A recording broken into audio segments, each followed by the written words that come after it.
Test English practice again. This is the podcast from NPR News, the 7th of April 2024, 5 p.m. edition. Jenny Hurst, live from NPR News in Washington. 6 months after the start of its offensive, Israel's military has withdrawn more ground troops from the southern Gaza Strip, leaving just one brigade. And Pius Rob Schmidt says more. Pius Rob Schmidt, a spokesman for Israel's military, said its 98th Command Division has concluded its mission in the southern Gaza city of Khan Yunis and is left to recuperate and prepare for future operations. One brigade for a few thousand troops will remain. The move comes as Washington pressures Israel to improve the humanitarian situation in Gaza, where the Gaza Health Ministry reports more than 33,000 Palestinians have been killed in Israel's offensive.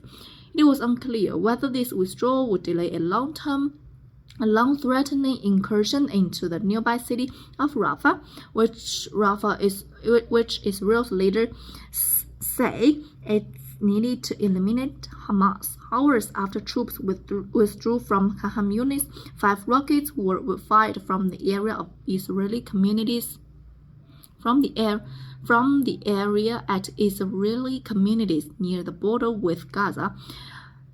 Israel's military says some of the rockets were intercepted by the Iron Dome defense system and were no reports of injuries or damage. Rob Schmitz, NPR News, Tel Aviv.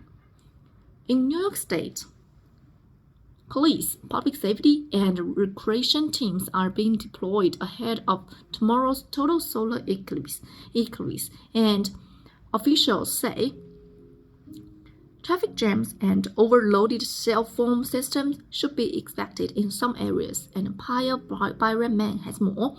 Jackie Bray, who heads New York State's Homeland Security Division, said there should be good eclipse viewing across much of the state with only light cloud cover. It will be midnight dark, within minutes, the wildlife will go so quiet, and it will be an experience regardless of where you are.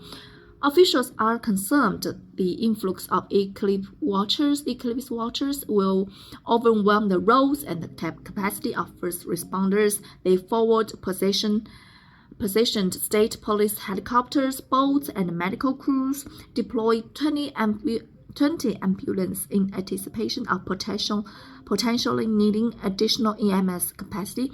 Dozens of campgrounds that are open early for the eclipse are now at 100% capacity. Byron Mann, NPR News, New York. Wall Street's gearing up for the consumer inflation data of this week, and investors will be watching as companies start reporting their earnings again, and Pius Rafanen has more. There's probably no economic data that's more important to markets than inflation at this moment. Inflation has been easing since last year, but it has been easing very unevenly and slowly. We'll get the latest report on consumer prices on Wednesday. Investors are also eagerly anticipating the latest earnings reports from major companies. The economy has been stronger than expected, and investors are hoping that this will be reflected in stronger profits. Citigroup, JP Morgan Chase, and Wells Fargo kick off the earnings reporting season for major companies on Friday. Rafanen, NPR News. In the NCAA Women's Basketball Championship game, Southern Carolina is playing Iowa and Caitlin Clark. The score so far, 80-75. Southern Carolina. You're listening to NPR News. A British man has raised $750,000 by running the entire length of the Africa continent in just under a year. Villa Marks reports he succeeded despite robberies, visa challenges, and several medical scares.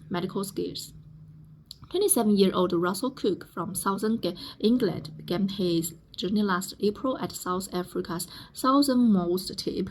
On Sunday afternoon, it ended at the northernmost point of Tunisia 16 different countries in 352 days. He had previously run from Istanbul to London, and before his Africa epic across rainforests, mountain ranges, and the Saharan desert, he said he wanted to have no regrets about his life. He was robbed at gunpoint in Angola, scanned for back problems in Nigeria, and nearly not allowed into Algeria at the UK until the UK government intervened to help ease his path.